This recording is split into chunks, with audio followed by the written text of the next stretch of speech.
Night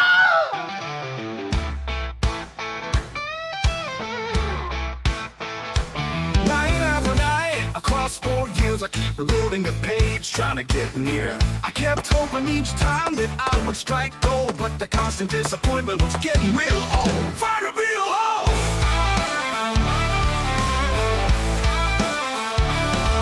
Final 4 reports keep the red dot in view. The crisp flat trigger resets faster than you. Perfect quick feel, 60 eye appeal. It's a beast, it's a monster, that BUL's a handful. There's a sea of choices in the 2011 game, but they're not all equal, they don't shoot the same. It needs to be tight and I want the best trigger. I really want a subcompact, but it's okay if it's bigger. Whether for competition or home defense, you're spending a lot, so use your common sense. 18 plus 1 play to run and gun. The boards keep everything under control. Go check your targets and count your A-zone, and see how many shots went into one tattered hole. When you top up that mag and slam it in full, and feel the stiffling of that grip, you're ready to ride that bull. BUL Armory EDC Pro. Once you picked it up, you won't let it go. That trigger's so fast, it wants to haul ass. There ain't no way you're shooting it slow.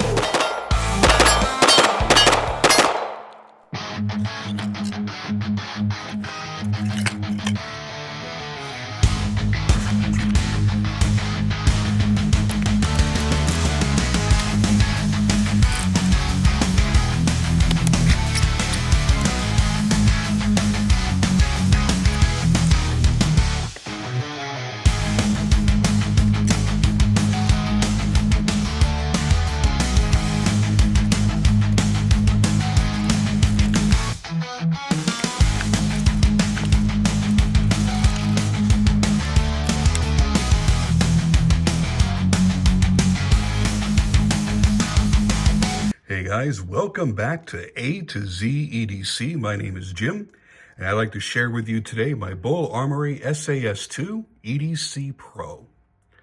Now, what we're looking at here is a $2,000 investment for those of you that are newer to 2011 style handguns. This is a sort of medium price, low to medium price for that type of pistol. Yes, if you're used to buying Glocks and M&Ps and XDs, it sounds like a tremendous amount of money because your general outlay is $500, $600, maybe $700. And this is a huge leap financially. But when you look at the scores of high capacity 1911s or 2011s, as some of these are now called, it's actually a small investment. These are limited now to direct purchase only. There are no online dealers that you can order a BUL Armory from because they have chosen to sell directly to the consumer through their website. And honestly, BUL Armory is one of the best and definitely the most frustrating guns on the market, hands down. I have fallen in love with 3 of their guns over the last 4 years and have not been able to get any of them. Now, I'm going to start things off here with a bit of a story. So if you're just here for the overview and the initial thoughts on this gun, I'm going to try to remember to put a timestamp on the screen. If I don't, just fast forward till you see me handling the gun a bunch, okay? Going back 4 years now, I first fell in love with a little, tiny, compact 2011 with a big honking compensator on the end of it. I went, oh damn, I have got to get one of those. And the few people that had one and reviewed it validated my decision. So I searched and I searched and I searched, and this is at a time where they were being sold through multiple outlets, and I tried everywhere. And I do mean everywhere. And I called up friends who were FFLs, which I am fortunate to have a number of. and said, hey, if your distributors happen to get their hands on one of these, please be on the lookout.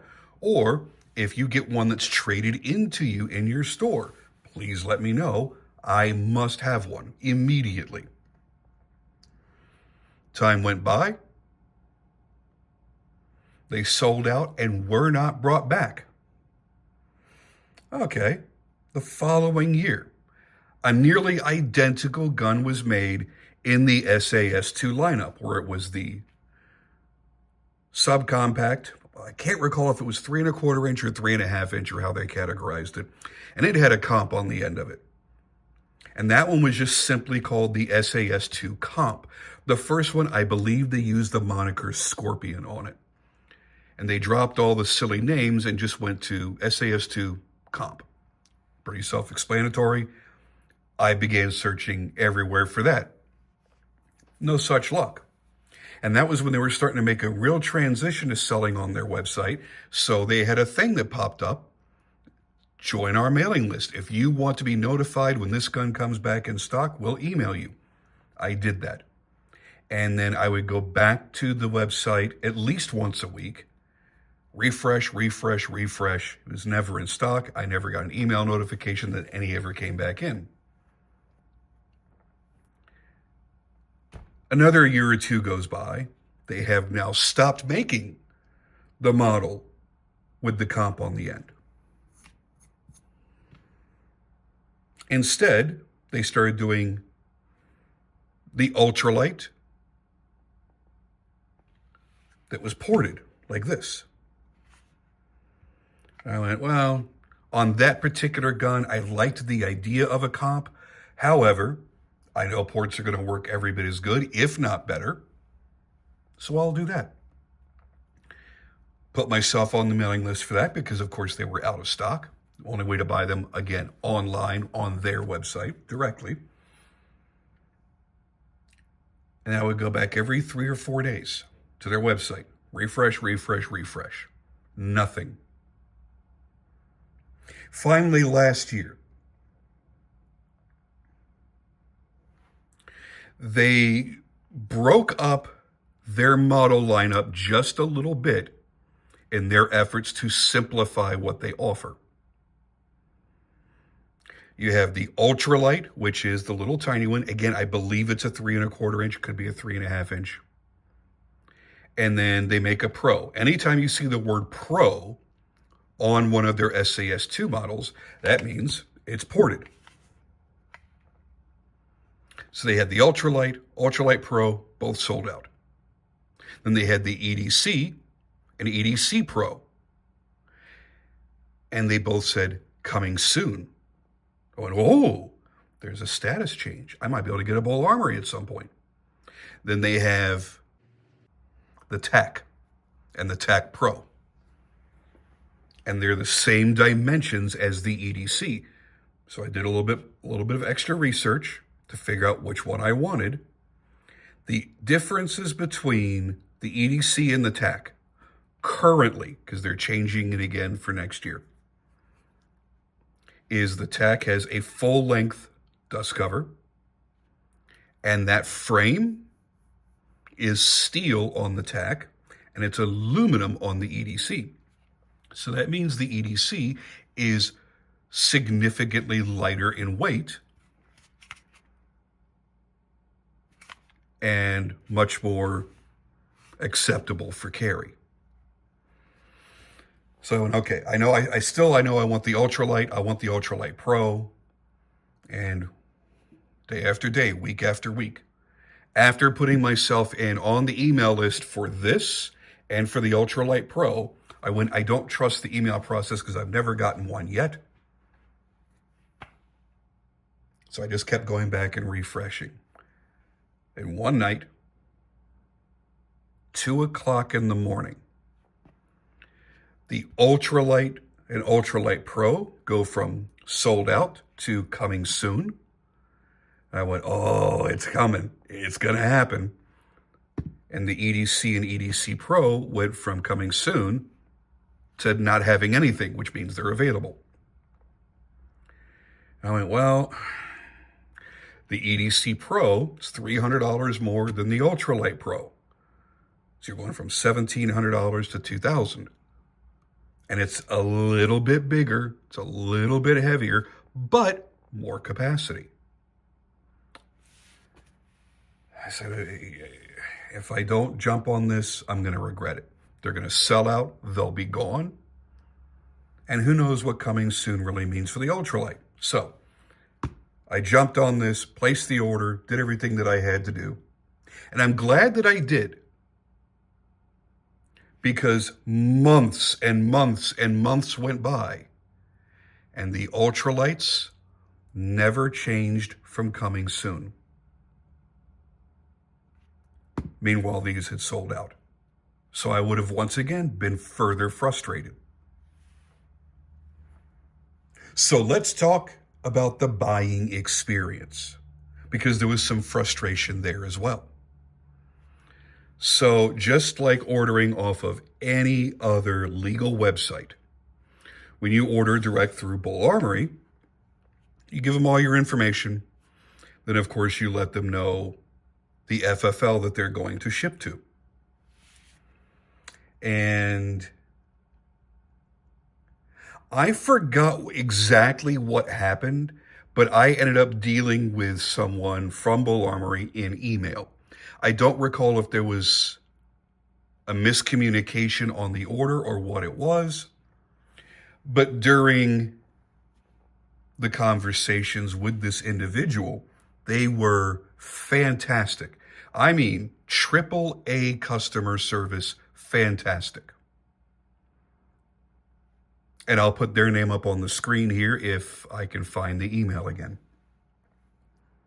And during that conversation, I said, hey, one thing that you need to know. I live in a weird state.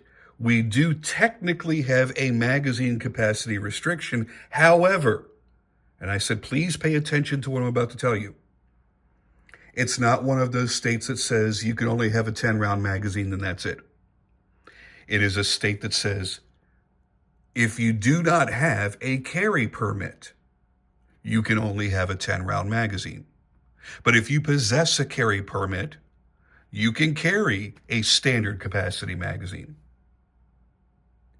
And I said, all you got to do is, here's the state, is check for yourself. I said, otherwise, you have all the contact info for the FFL, the gun range that I'm having this sent to. Please contact the receiving FFL, and they will thoroughly explain it to you, so you don't have to take my word for it, because, maybe I'm trying to scam you. I don't know. He says, unfortunately, I would be happy to do that for you. He goes, but the company, our company, has run into issues with that in the past, and they will not allow it. So we're going to send it to you with 3 10-round magazines. Now, he doesn't know this, but that got me pissed. I'm not going to take it out on him. It's not his responsibility. It's not his choice. It's not his fault. But I was pissed. Pissed for 2 reasons. Number 1, I don't trust limited capacity magazines.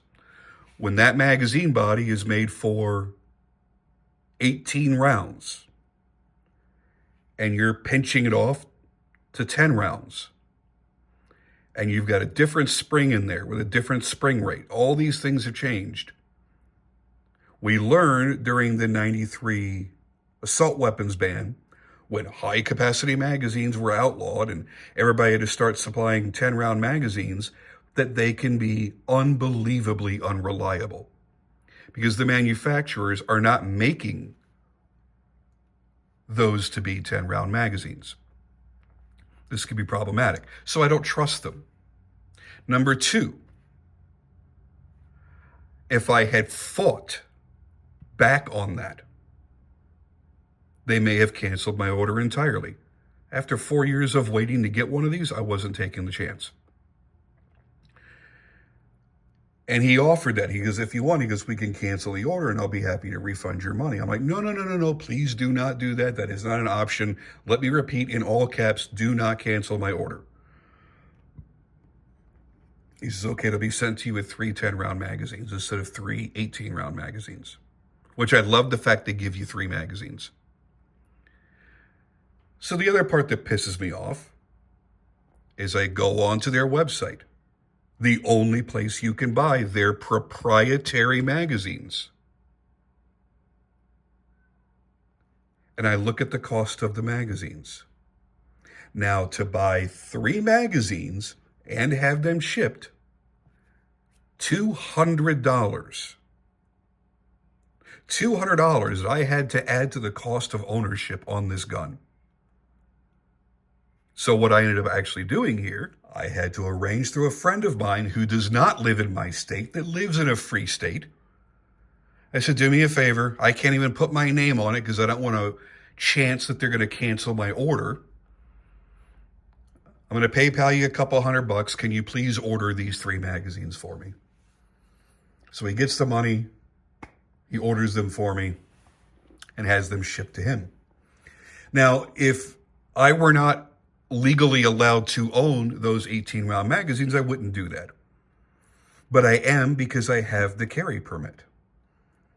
So I'm not subverting the law, I'm subverting their idiotic corporate policy that they're not allowed to bend. So there ends my tales. I receive the gun. I have to run the first break-in rounds through it with friggin' 10-round magazines, which is unbelievably frustrating when you have a gun like this that can shoot as fast as this gun can.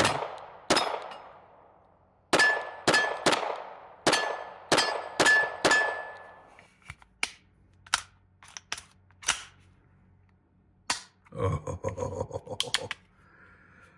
Take a look at this. Watch this trigger here.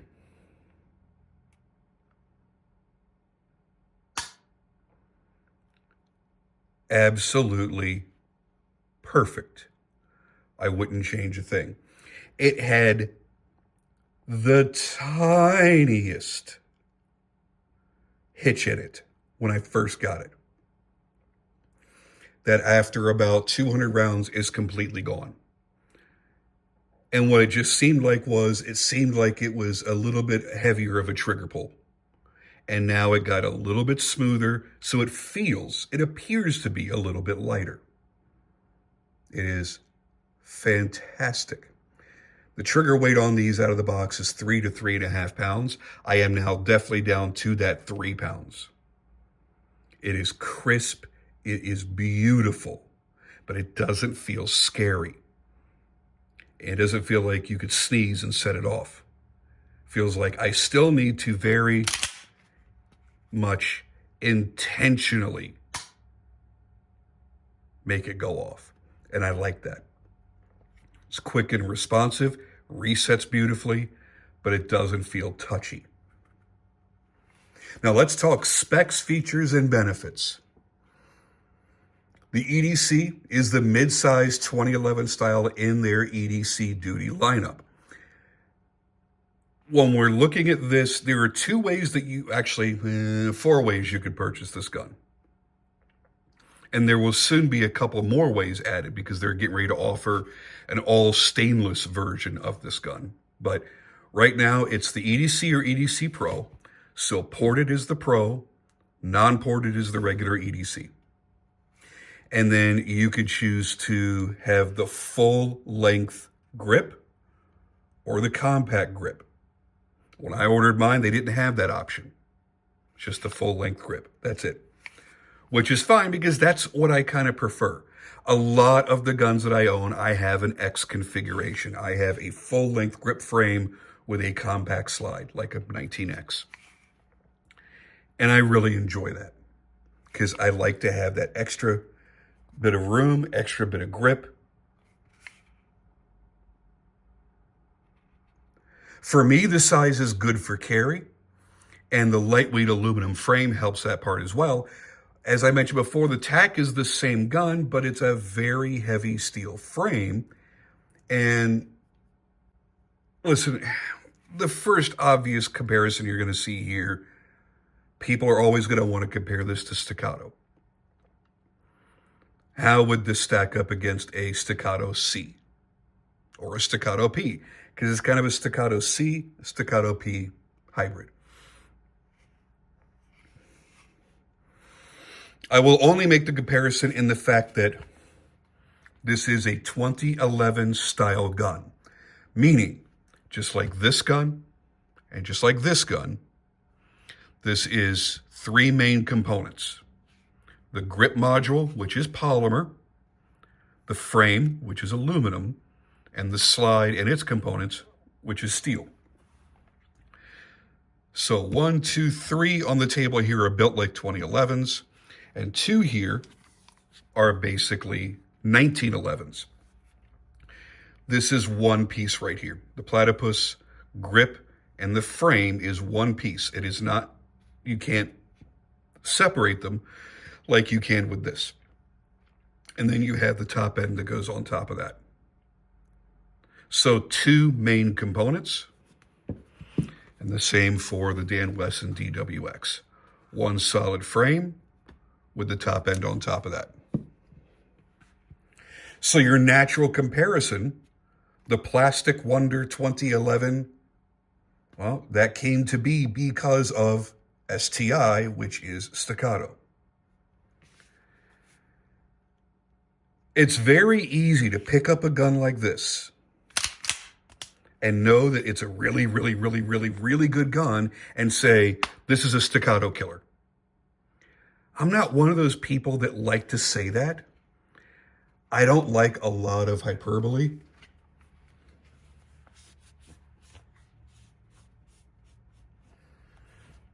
I do my best to not over-dramatize things. But I will say this, in a direct head-to-head comparison between this and a Staccato P or a Staccato C, every person that has ever done that comparison on YouTube, as far as I've seen, has favored the BUL Armory. For me personally, based off its own merits, the quality of the gun, the performance of the gun, the fit and finish, everything as a whole on the gun itself, I prefer the BUL Armory.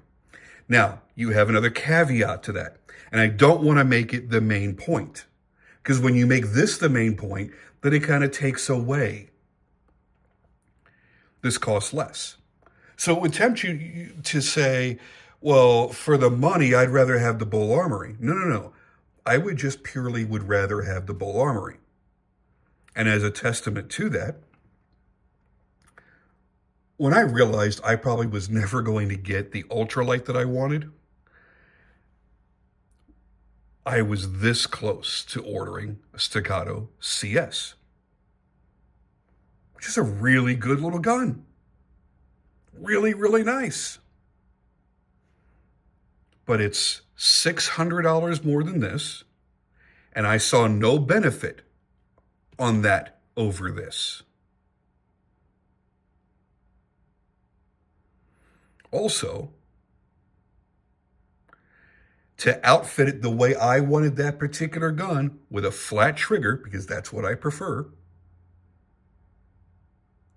and to have the blacked out look was going to be $2,800. No, thank you.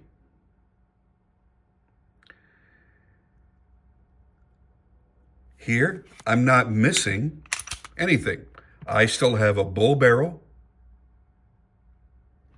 By the way, it's ported, and obviously the CS is not.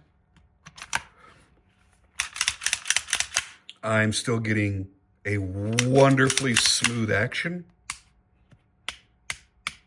All my controls are perfectly done. I can reach everything perfectly. The trigger is out of this world and is better than the Staccato that I've owned and every Staccato that I've played with.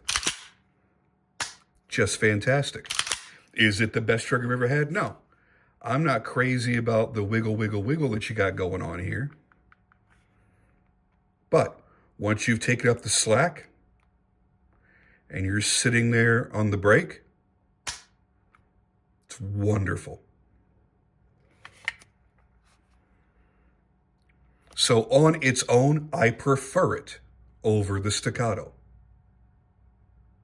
Then when we talk adding value, yes, of course, I'd rather spend $2,000 than $2,600. Oh, kiddies, it doesn't stop there. BUL Armory has a wonderful optics mounting system. They give you a bunch of different adapters inside of the case. The second you buy this gun, you can mount an optic onto it immediately. And any optic, and I do mean any optic in the world, you can mount to this slide. And they give you everything that you need, included in your purchase price. When you buy the Staccato, when that gun arrives, you cannot put an optic on it. You have to pay $130 for their adapter plate. That's just rude. To charge me more than every competitor for the gun, and then to say, give me more to put the optic on that we have cut out and clearly made to be an optics gun? No. I am forever turned off of Staccato for that reason. It's insulting.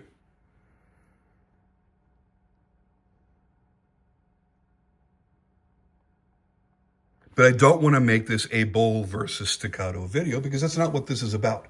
But that is the natural comparison people are going to make. Let's get into the specs very quickly, and then we'll make some comparisons to these other guns.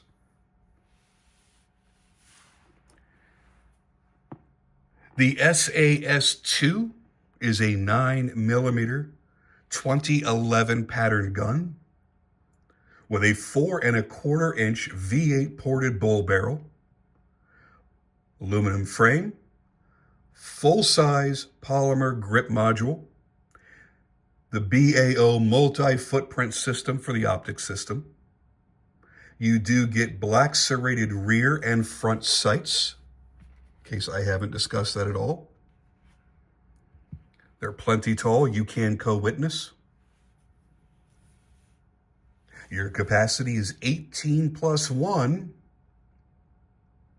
Trigger weight 3 to 3.5 pounds. Your finish is a black PVD and black anodization. The weight unloaded is 26.6 ounces. Now that's not a lightweight, but it's also not very heavy either. I feel that is wonderful for carry. To me, I want to stay under 30 ounces for carry if I can. Overall length from the muzzle to the beaver tail is 8.03 inches. Your height from the magwell to the top of the rear iron, 5.94 inches. Your slide thickness, the part that's going in your waistband, 978 thousandths. You are under an inch wide. The grip thickness is 1.5 inches, 1.535. It's got kind of a big grip, not as big as most Staccatos though. Now, I already did the fast-forwarded unboxing there in the beginning, but here's what's in the box. You get 3 magazines, the BAO adapter plates for RMR, Delta Point Pro, Hollow Sun K and RMSC. You get the short mainspring housing pin in case you don't want to use the attached magwell. You can take it off and use the shorter pin. You get a guide rod takedown tool. You will need this until you have learned how to bend a paperclip in the way that best suits you. You get a bore brush kit, owner's manual, and that really, really nice range bag. So what you've got is a commander length slide on a full length government handle or grip.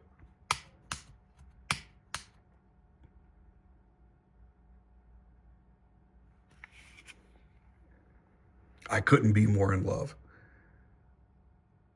I finally have the 2011 inspired gun that I truly wanted. I made a long, hard choice between BUL Armory and Staccato a while back.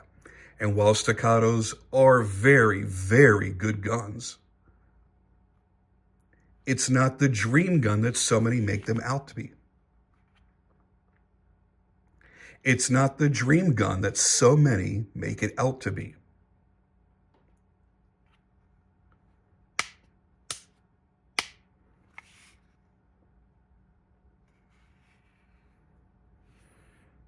I want you to think about it this way. If you're looking at costs,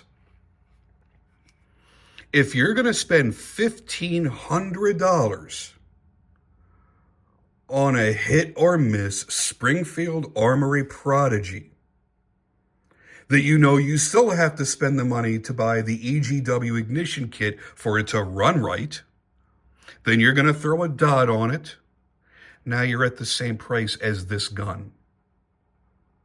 Just do it. It's not even a debate. You buy the BUL Armory. And it's not like you're buying a brand of dubious reputation. They're made in Israel. They have developed an enormous following.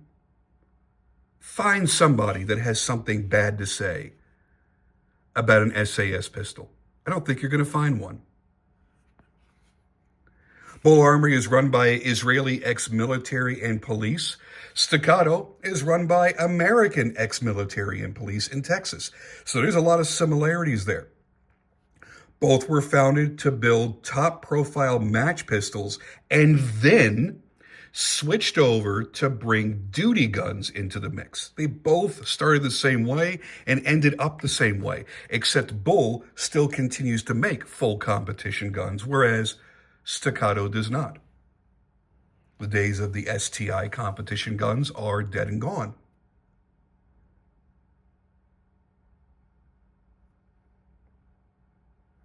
This is everything that you could ever want. If you want a polymer grip module 2011 style gun, you don't need to look any further. You don't have to look at these off-brands that are popping up out of nowhere. Sure, it's great to get one of those for $1,000, $1,300. Absolutely. But if this is the style of gun that you're looking for and you've had your heart set on a Staccato, try a BUL Armory and I promise you, you'll be so, so happy. They've just done everything right.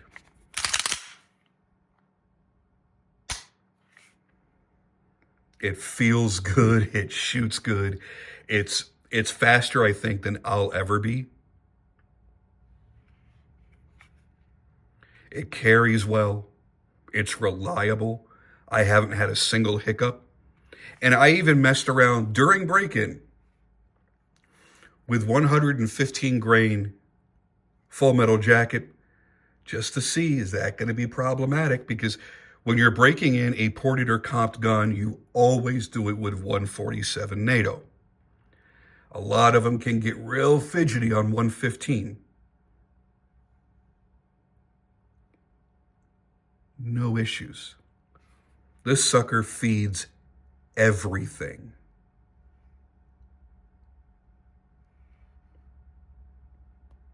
And I absolutely love it. It has been a dream. Now, let's talk comparisons here. You spend a little bit more money and you get into the OA Defense 2311. Now, I've already done a full video on this gun before I had it modified. And this went out to Monsoon Tactical for the Genghis Comp, Vinny's stippling, and then the Cerakote theme that I wanted to do, this Tron theme. And Vinny just absolutely knocked this out of the park. And it shoots so much better now. Being ported, it's so wonderful. I do love this gun, but even though I have switched this to an X configuration, which means putting the full-size magwell on it to give you the full-size grip, because this is the compact, as it says right here, 2311 compact, I needed the extra grip length because my fingers just felt too cramped on the compact grip frame. So I've added size. I had to spend money for that kit. I had to spend money replacing all my 15-round magazines with 17-round magazines and 20-round magazines. And if you ask me right this second, if I had to sell one of these two and keep one, what would I do?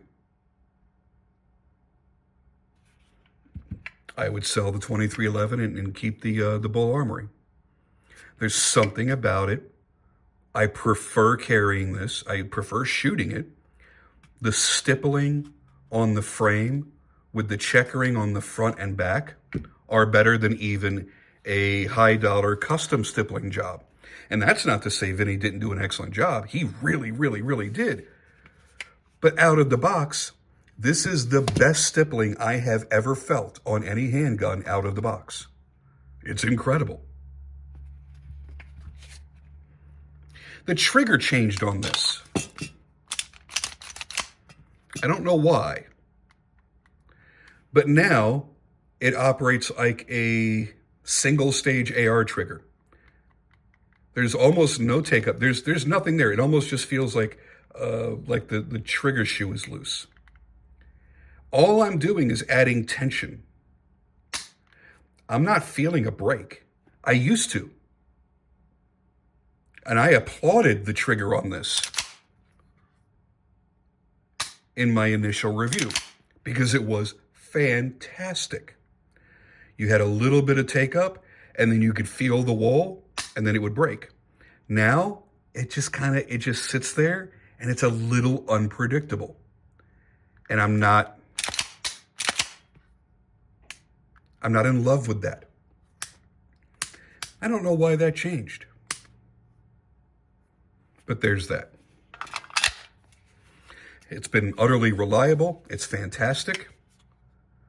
It's a tiny bit heavier, but right now I do have the X300 on there, and I have a Monster Steiner MPS, which, by the way, do not ever buy a Steiner MPS. There will be a video on that in the future. Believe that shit. How does it compare to the Platypus?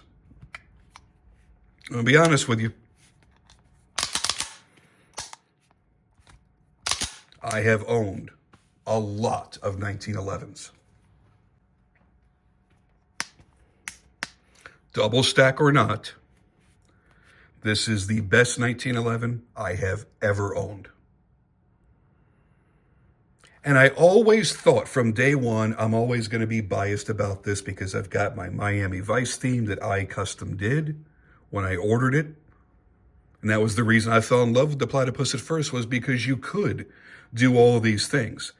Choose the shape of your trigger guard, choose the shape of your trigger shoe, choose the weight of your trigger, choose the type of slide, choose the type of barrel, magwell, all these different things I thought was great. And then all the Cerakote choices.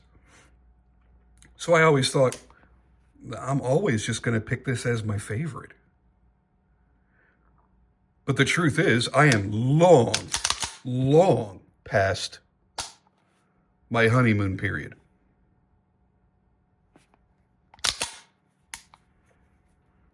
And it is still my top choice. The trigger on this is that overused term of the breaking a glass rod feel.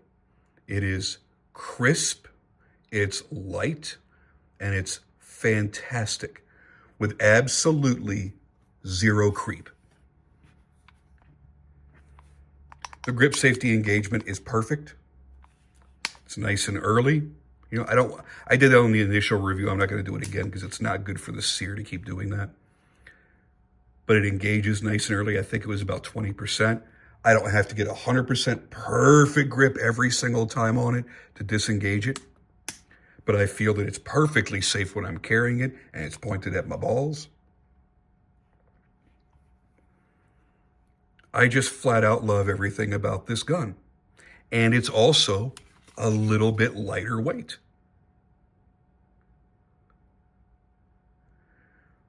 The real difference comes down to these ports. The ports that work phenomenally well,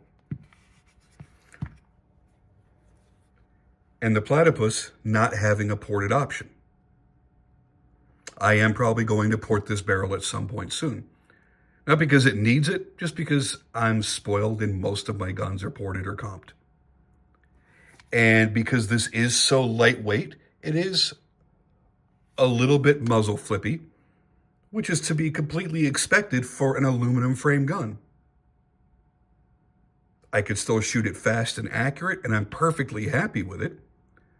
But I know that it could be better. Well, and guess what? There are already openings in the slide. I can send this right out, have it ported right where those are, and I'm sure I'm going to be very, very happy with it. How do I compare it to my DWX? This is the hardest comparison to make because the DWX is the perfect carry size. It is smaller. It's substantial, but it's not heavy. And it's got the CZ75 grip. So you have ergonomics that are mind-blowing.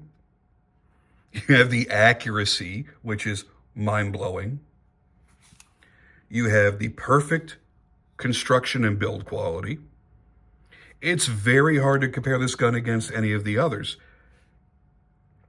And it is vastly different from a 2011 styled gun. Just the way it is. And I absolutely love this gun. But there isn't a single day where I go, do I want to carry this one or I want to carry this one? This is when I want to carry a smaller gun that's the tiniest bit slimmer.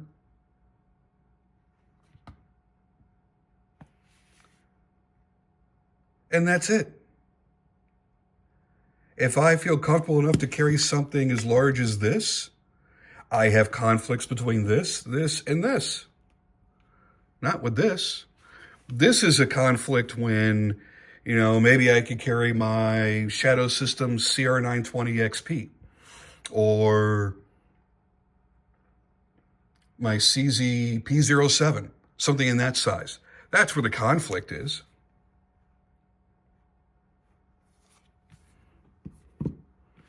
This is more fun on the range. This, by the way, shoots wonderfully not being ported. I will never port that gun. Doesn't need it. It shoots wonderfully. But this one's more of a joy to shoot, and I can shoot it faster. And I got way more rounds in it. And then last but not least,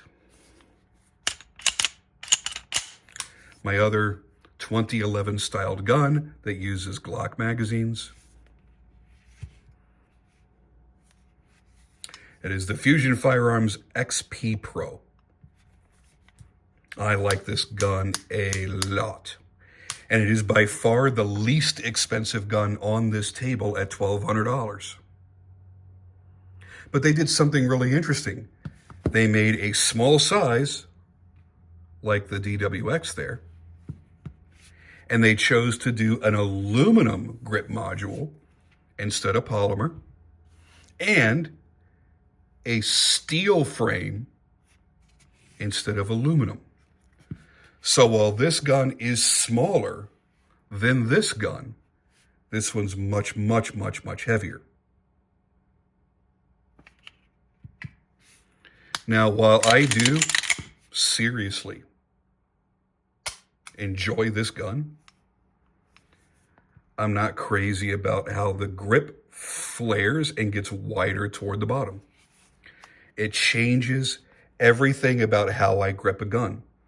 And I'm still trying to adjust to it and learn my way around it.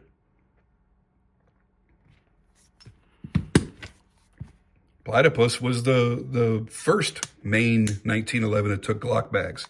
They didn't do that goofy shit. It doesn't have a Glock grip angle. It has almost a 1911 grip angle. And it doesn't do that weird flaring. There is a thickness difference between the magwell inside and the grip frame outside. But that difference is made up internally, not externally. You don't feel it. You have no idea. So they made some interesting choices on this. So I already know I'm going to be buying the ported barrel. It was supposed to have already been made available, but I haven't seen it yet. But when Fusion Firearms makes that ported barrel available, I'm going to buy that. I'm going to pop that in there. I'm going to change out the hand controls that, for me, dig into my hand way too much while I'm shooting, and make this gun as perfect as it can be. And since we were talking triggers before, wonderfully crisp, very responsive, very well done, but heavy. Unnecessarily heavy. This is kind of the it gun for 2025. A lot of people have been talking about it. It's another one that's falling into a lot of hype. I try to keep it real. It's a really, really good gun, and I'm very, very fortunate to have it, but it doesn't hold a candle to any of the ones sitting here on the table just because of how heavy that trigger is for no reason. Even though the trigger is good, it's too heavy. And the gun itself, for a 4-inch top end, 4-inch barrel, it's just too heavy. So that's my thoughts overall. For those of you that are unaware of how I structure my videos, a desk pop video really is a tabletop review that will then be followed up with a shots fired video, which will be on the range. And I know I've edited some footage in here of me shooting this because I want you to see that, yeah, I have taken the time to shoot it already. It's not just an out-of-the-box impressions video, but I will have a video dedicated much more to how it performs on the range and give you a better idea of it. And then we're also going to do some direct comparisons, shooting, and let you see and hear what the differences are there. So until that time comes, I want to thank you guys for joining me as always. I hope you enjoyed this. I hope I was able to give you a little bit of everyday man's insight into this gun and why I'm happy that I made the choice that I made. And I hope that you don't experience the frustrations that I experienced leading up to my first time ownership of a BUL Armory. And I say first time because I absolutely intend to own more of these. There's just no way around it. It's so perfect and shoots so well that I have to own more. And you'll notice I was able to get through this entire review, well over a half hour in length, without saying soft shooting or flat shooting, because guns don't shoot softly and they don't shoot flat. With the porting and everything, it doesn't move. It does not move. It feels like cheating the entire time.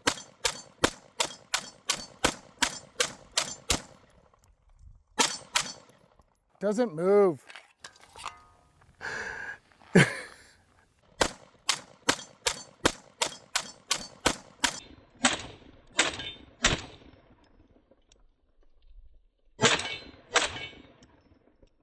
Doesn't move. It's amazing. It is very flat.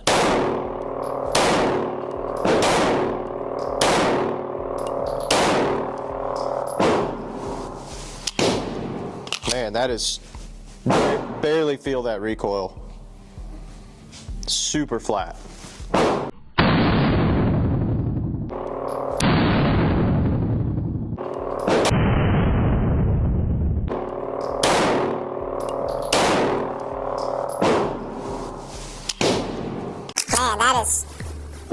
Barely feel that recoil. Super flat. Yes, it's ported. The porting advantage is it brings the dot back to zero more easily, and it's a much more controllable firing experience. It doesn't shoot flat, because all guns of any caliber is going to have recoil and muzzle flip to some degree. And of course this does too. But it's very easy to control. It's very fast on the follow-up shots. The porting makes a huge difference. Anyway, thank you guys ever so much for joining me as always. I will be back with much more content with this gun, with as many different things as I can think of to do with it in the near future. And I'll see you on those videos.